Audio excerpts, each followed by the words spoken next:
sejarah perpecahan yang membawa sampai kepada berlaku perang antara sesama orang Islam ni lama dah. Kalau hari ni di negeri kita ni parti macam-macam duk ada bergaduh bercakap sampai keluar kata-kata yang kita tak gamak baca. Zaman WhatsApp dengan zaman Facebook ni tuan-tuan boleh tengok bahasa orang-orang Islam kita. Bahasa tu dia tak suka dekat satu orang atas alasan politik, atas berbeza parti politik. Tuan-tuan baca apa yang dia tulis dalam Facebook tu. Perkataan yang dia tulis itu tidak menggambarkan dia dengan kawan tu sama agama. Tak menggambarkan. Dia hina, dia cari perkataan yang sehabis-habis sakit dia tulis dia dalam Facebook tu. Pasal apa? Pasal nak luahkan rasa benci dan meluat yang ada dalam diri dia. Kesian tuan-tuan. Sejak daripada zaman wafat Nabi SAW sudah berlaku benda ni. Bila Nabi wafat, ganti dengan Sayyidina Abu Bakar As-Siddiq. Keadaan okey lagi. Tak teruk sangat lagi. Bila wafat Sayyidina Abu Bakar As-Siddiq, naik Sayyidina Umar bin Al-Khattab radhiyallahu an. Start dah. Sayyidina Umar mati, kena tikam. Bila wafat Sayyidina Umar bin Al-Khattab radhiyallahu an, naik Sayyidina Uthman bin Affan. Keadaan sudah mula menjadi kusut. Sayyidina Uthman bin Affan dituduh sebagai pengamal nepotism. Nepotism ni maksud dia apa? Bagi jawatan ke adik-beradik. Sayyidina Uthman dituduh.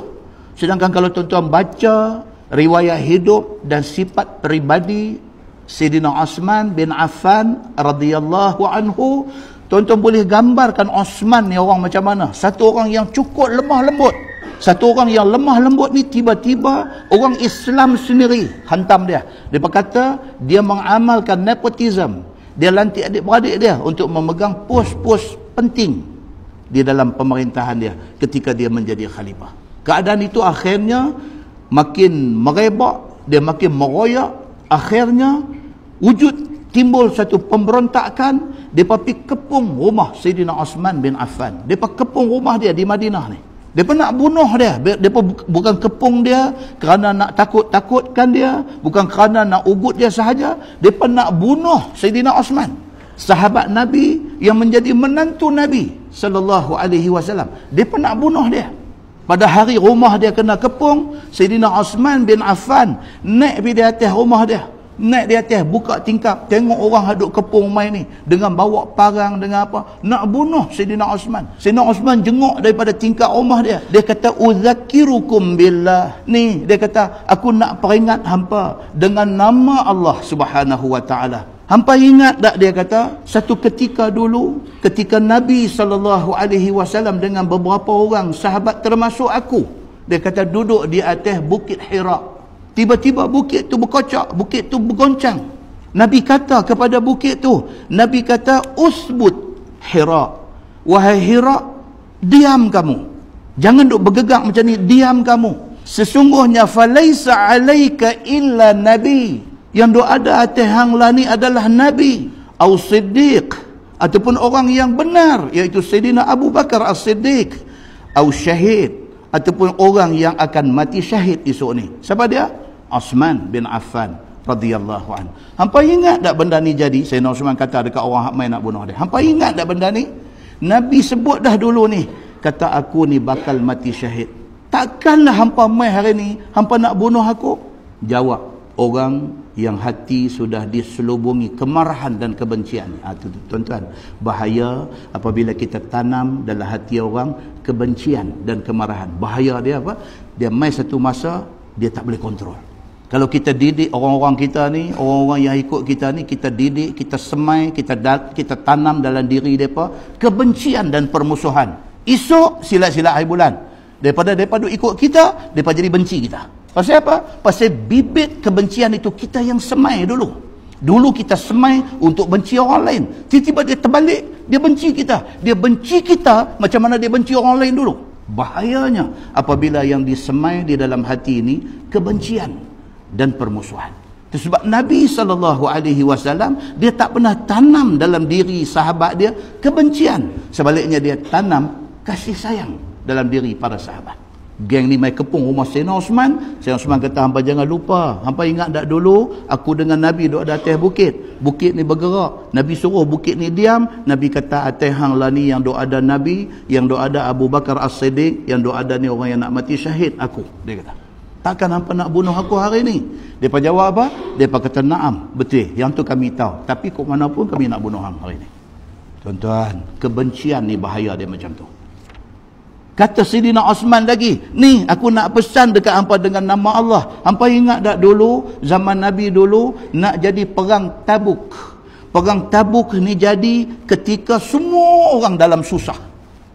Semua orang duit tak ada. Semua orang hidup dalam kesusahan. Sedangkan perang nak kena jalan. Nabi kata siapa di kalangan hampa yang sanggup infak duit untuk tujuan peperangan ini, semua orang tunduk diam. Pasal semua susah, duit tak ada. Sayyidina Osman bin Affan kata apa? Aku akan infak seluruh duit aku untuk tujuan peperangan ini. Sayyidina Osman kata, hamba lupa tak benda aku buat kat Nabi dulu? Dia kata, naam, kami ingat. Tapi hari ini, kami nak bunuh hang. Hadis cerita, tuan-tuan, benda ni. Osman kata lagi, dia kata, aku pesan dekat hampa, aku peringat hampa dengan nama Allah. Hampa ingat tak dulu, di Madinah ni, nak cari satu telaga yang air dia sedap diminum? Tak ada. Melainkan ada satu telaga, nama dia Bi'ru Rumah, nama telaga tu. Nabi SAW tanya, siapa yang boleh keluar duit beli telaga ni dan infak kepada semua orang supaya semua orang boleh minum air telaga ni. Sebab tuan punya telaga tu, dia tahu air telaga dia rasa elok, dia jual mahal kepada semua orang. Sayyidina Osman bila dengar macam tu, dia kata, ana ya Rasulullah, saya akan beli telaga tu walau berapa harga dia letak, saya akan beli. Dan saya akan infakkan kepada semua orang kaya, orang susah, orang miskin, orang musafir. Semua boleh minum air telaga ni. Hampa ingat tak aku beli telaga tu bagi hampa?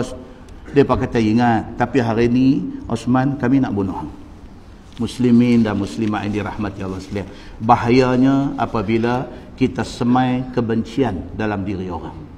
Akhirnya apa jadi? Osman dibunuh dalam peristiwa itu. Osman dibunuh. Bila mati Sayyidina Osman, naik Sayyidina Ali bin Abi Talib. Ali bin Abi Talib bila naik jadi khalifah, dia lambat mengambil tindakan kepada pembunuh Osman. Menyebabkan penyokong dan adik-beradik Sayyidina Osman tak puas hati dengan Sayyidina Ali. Sayyidina Ali lambat ambil tindakan kerana teliti. Dia tak mau ambil tindakan terburu-buru, silap orang dan sebagainya, dia tak mau. Dia nak siasat secara halus benda ni. Nak pastikan orang yang bersalah yang dibawa ke pengadilan. Dia pun tak boleh sabar, dia pun tak boleh tunggu. Dia pun kata Ali saja tak mau nak siasat kes pembunuhan Sayyidina Osman. Dia main pula jarum karat lagi. Dia kata apa? Jangan-jangan Ali ada terlibat di dalam pembunuhan ini. Nampak tuan-tuan? Ini bahayanya. Inilah yang duk jadi dalam masyarakat kita hari ini. Jarum-jarum karat dan juga batu bronzen. Orang Penang kata batu bronzen. Batu api ni. Yang duk nak bagi jadi bergaduh, yang duk nak bagi jadi, ini ada banyak dalam masyarakat. Dia tak boleh tenang selagi dia tak buat orang bagi bergaduh. Dia tak tenang. Dia tu sentiasa duk tercari-cari apa lagi isu yang aku boleh cetus dalam masyarakat ni supaya keadaan masyarakat ni jadi havoc. Muslimin dan muslimat yang dirahmati Allah sekalian. Kebetulan pula Sayyidina Osman adalah sepupu dengan Muawiyah bin Abi Sufyan. Kebetulan. Maka Muawiyah mengambil satu daya usaha, mengambil inisiatif, himpun orang lawan Sayyidina Ali bin Abi Talib radhiyallahu anhu. Sehinggalah tercetus perang pertama, iaitu perang Jamal, perang saudara yang pertama. Perang Jamal antara Ali bin Abi Talib dengan Aisyah radhiyallahu anha. Aisyah isteri Nabi yang mulia terseret dalam peperangan itu. Kita dah cerita panjang, tuan-tuan boleh masuk YouTube, cek balik perang Jamal yang kuliah kita di sini dulu. Kita dah cerita detail di dalam tu. Habis perang Jamal, berlaku pula perang Siffin di antara Ali bin Abi Talib dengan Muawiyah bin Abi Sufyan. Jadi pula perang Siffin. Demikianlah peperangan demi peperangan berlaku sampailah kepada zaman kita hari ini. Orang Islam sama orang Islam tak tenang. Kita baca hadis di masjid, al-muslim akhul muslim. Orang Islam itu adalah saudara kepada orang Islam. Kita baca habis tang masjid ni saja. Kita keluar, kita tengok orang Islam yang tertentu sebagai musuh kita. Betapa ruginya orang Islam apabila kekuatan itu tidak dipadukan. Betapa ruginya kita. Maka akhirnya kita menjadi permainan di dalam politik yang ada. Muslimin dan muslimat yang dirahmati Allah sekalian. Akhirnya Sayyidina Ali bin Abi Talib dibunuh oleh satu orang yang bernama Abdul Rahman bin Muljam. Sayyidina Ali bin Abi Talib wafat 21 Ramadan. Tuan-tuan bayangkan, Ali dibunuh dalam bulan Ramadan oleh seorang yang mengaku Islam. Abdul Rahman bin Muljam, satu orang yang hafaz 30 juzuk Al-Quran.